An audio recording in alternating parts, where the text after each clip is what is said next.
The third diploma, that is tenderly the female. When you look at the back of her ear, she has two white spots, and they use them as hologemas so that the babies will not get lost in the wild.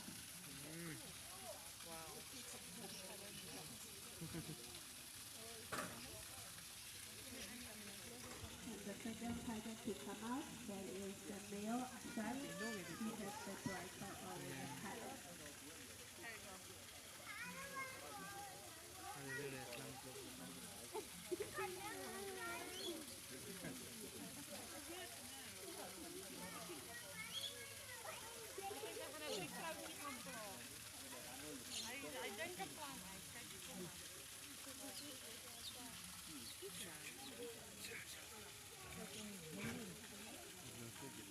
Yeah, going back.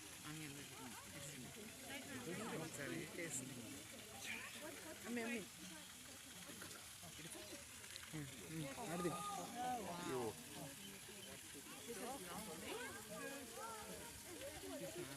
Yeah.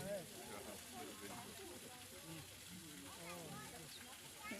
Up next, we're going to move on to the For the jaguar. next one.